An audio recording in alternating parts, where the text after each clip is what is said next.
My name is Ethan Carter. I'm 34 years old, and I built everything I have with my bare hands. No inheritance. No lucky breaks. Just years of sweat, sacrifice, and sleepless nights. My parents died in a car crash when I was 19. They left me nothing but an old pickup truck and a few $1,000s. I could have gone to college, but I chose the road instead. I got my commercial driver's license and started hauling freight across the country. Long nights, truck stop coffee, sleeping in my cab during storms. I learned fast that success doesn't wait for anyone. The company I worked for was small, family-owned, run by an old man named Frank. He saw how hard I worked and taught me more than any school ever could. He showed me how logistics worked, how routes were planned, how customers were kept happy. When he retired, he offered to sell me the business. I had $15,000 saved. He wanted $200,000, but he believed in me. He let me buy it with monthly payments. I took over 6 trucks, 4 drivers, and 1 dusty warehouse. Frank told me, "This business will make you rich or drive you insane." He was right. Some days I felt unstoppable.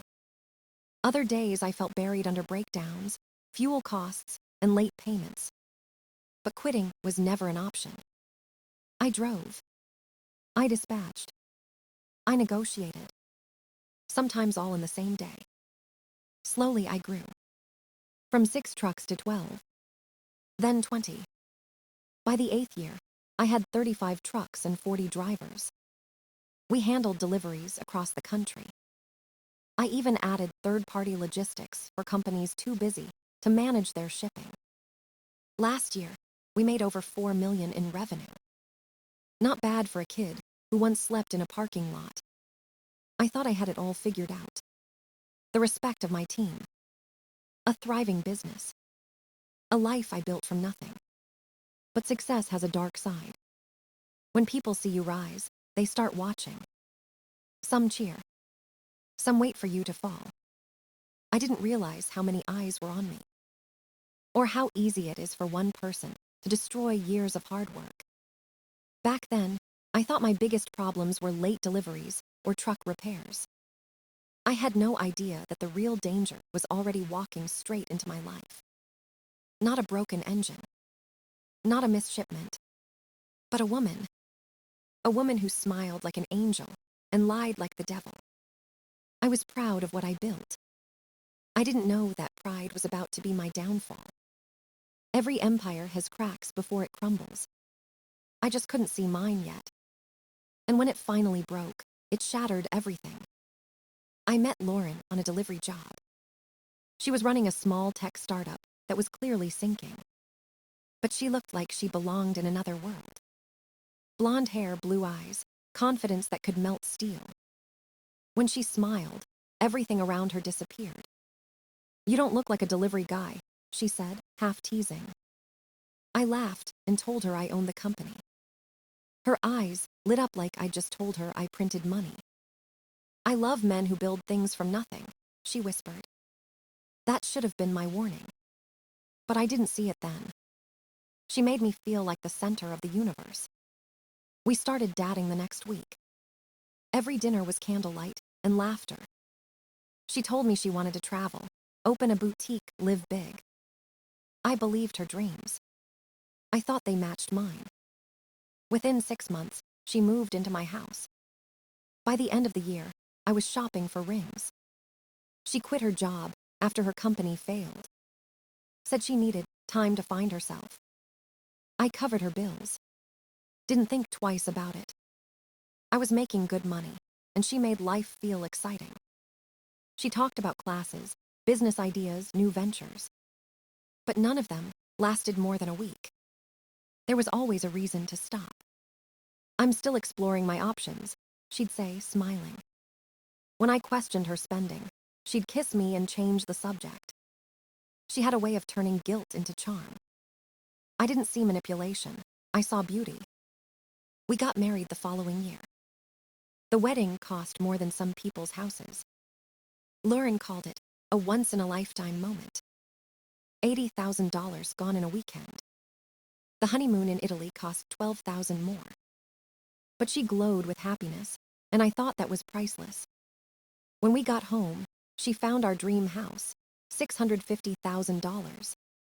"We need space for the family we'll start," she said. I signed the papers. 6 months later, she quit her new job. Said she was unhappy and wanted to start her own business. That dream never left the notebook she bought for it. Most days she spent shopping or at yoga. She joined book clubs, tried pottery, bought clothes she never wore. "I'm investing in myself," she'd say proudly. Meanwhile, I worked 60 hours a week to keep the bills paid. The house, the cars, her endless credit cards all on me. I didn't mind at first. I loved making her happy. But something changed. She stopped asking about my day. She rolled her eyes when I talked about work.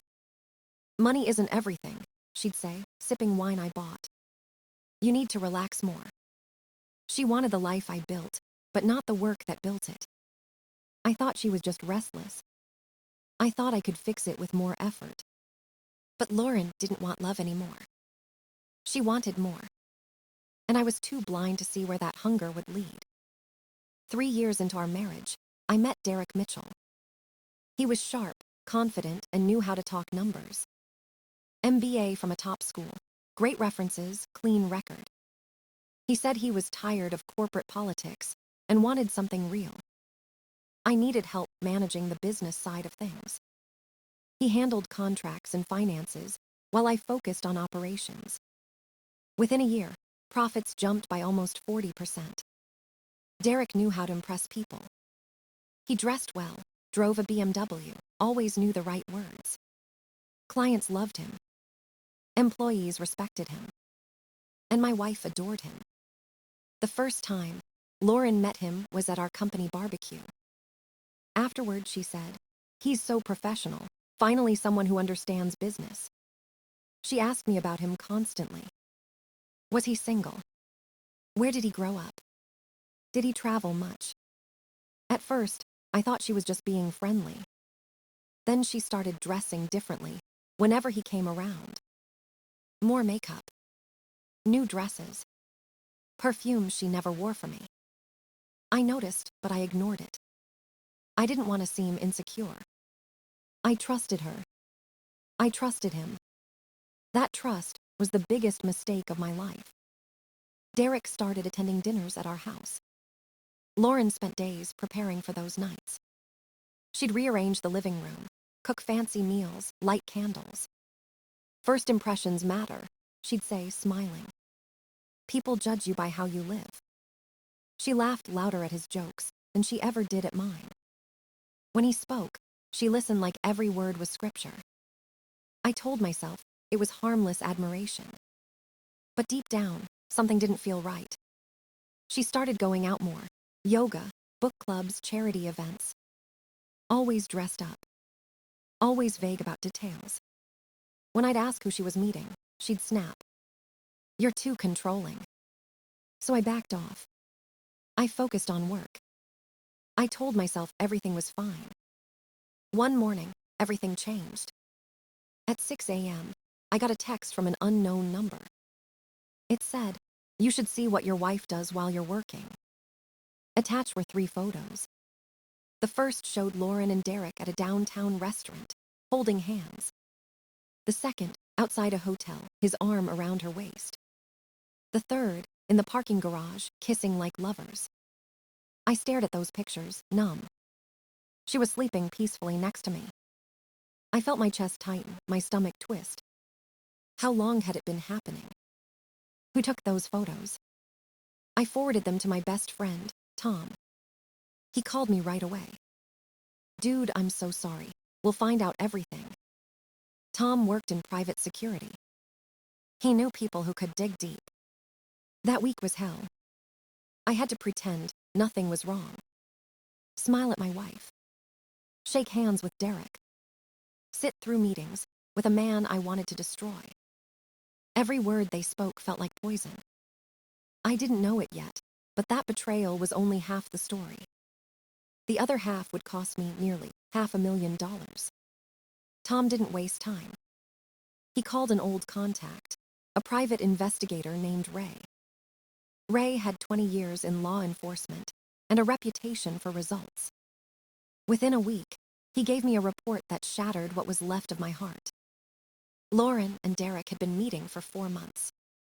Expensive restaurants, luxury hotels, weekday afternoons.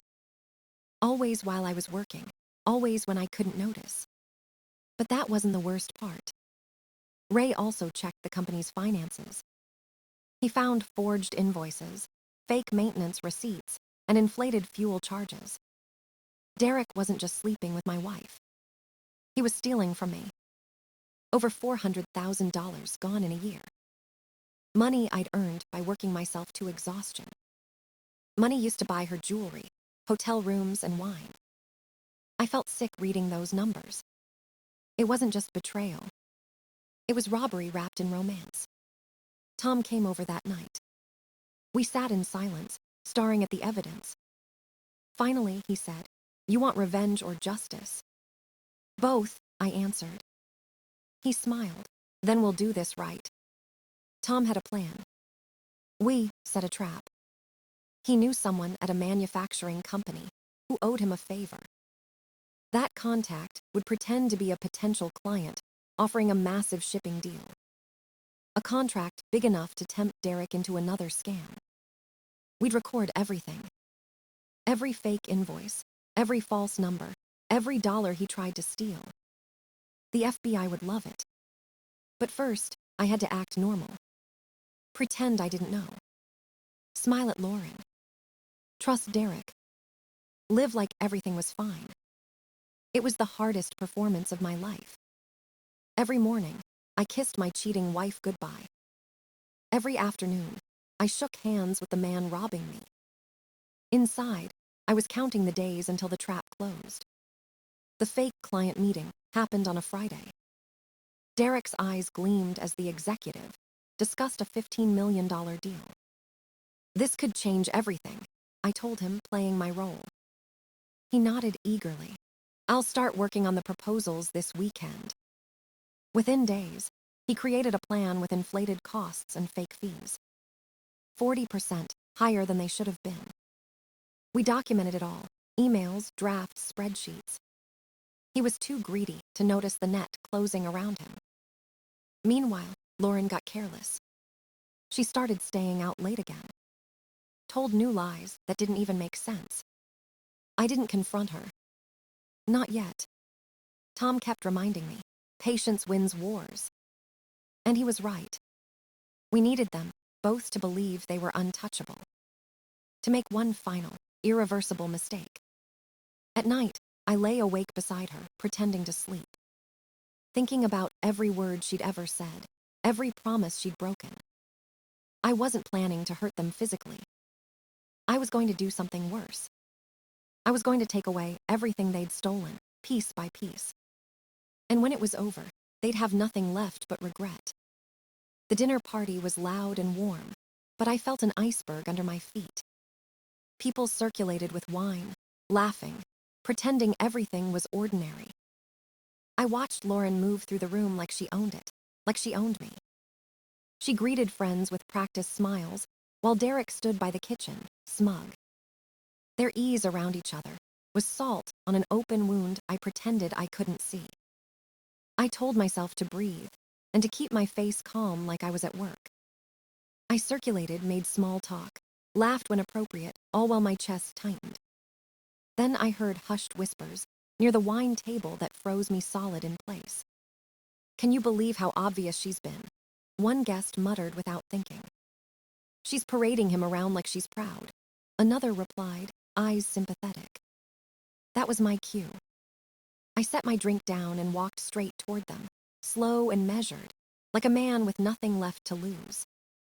People sensed a shift and turned to watch because drama tastes like gossip. I reached Derek first and looked him in the eye while everyone waited for fireworks. "Can you explain this?" I asked, voice steadier than I felt.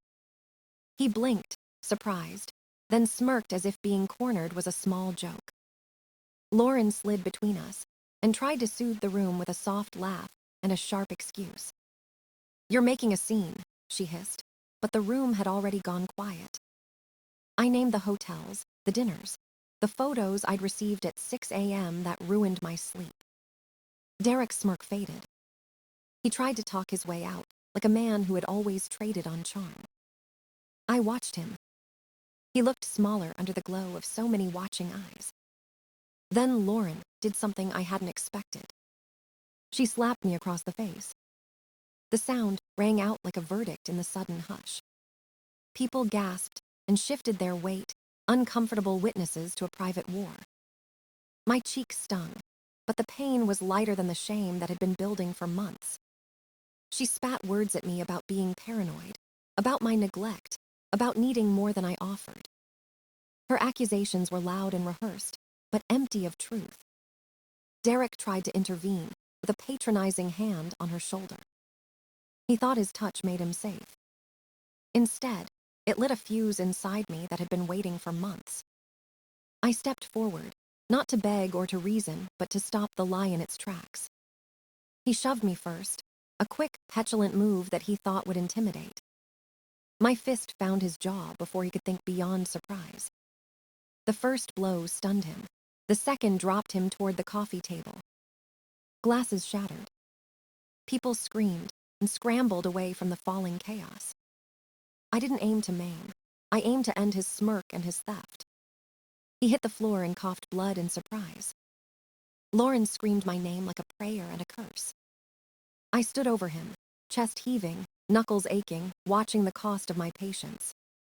Nobody tried to pull me off at first. They were stunned into silence. Then hands grabbed at me, voices shouting for police, for calm. For anyone to fix what we'd broken. I left the house with my dignity clutched like a torn flag. They could call the cops and write their versions of the night. But I had something sharper than rumors. I had proof. The next moves would be legal and final, not loud and impulsive. The party ended in a tangle of gossip, broken glass, and a story everyone would tell with added drama. I drove home in the quiet after the storm and laid everything out. Evidence, receipts, and the sting we'd set in motion waited like a closing trap. Violence had spoken in the living room, but the law would speak next, and it would be louder. The Monday after the party, I walked into the FBI office with a folder in my hand. Every invoice, every fake contract, every lie was in that file. The agent flipped through the pages slowly, eyebrows rising higher with each one. "This is more than enough," he said. "Wire fraud, embezzlement, conspiracy. We can move fast on this." For the first time in months, I felt something close to peace. 2 days later, Derek walked into what he thought was a normal business meeting. Instead, 3 federal agents were waiting beside me at the table. He froze, blinking at the badges. "Derek Mitchell, you're under arrest," one agent said. The color drained from his face as the cuffs snapped around his wrists. He looked at me like a man seeing his reflection for the first time. "This is about your wife, isn't it?" he spat. I smiled. "No, Derek. This is about $400,000 you stole." He cursed and tried to twist free, but the agents didn't flinch. That same afternoon, they showed up at my house for Lauren. She screamed when they read her rights, tears streaking her makeup. "I didn't know anything," she shouted.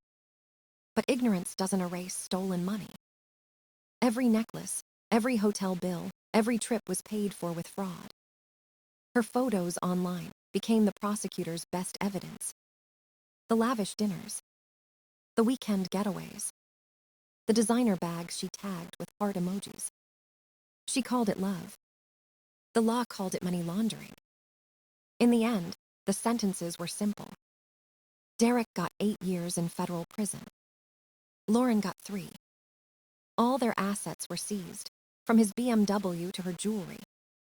The house was sold to pay restitution. Their dream life collapsed like wet paper.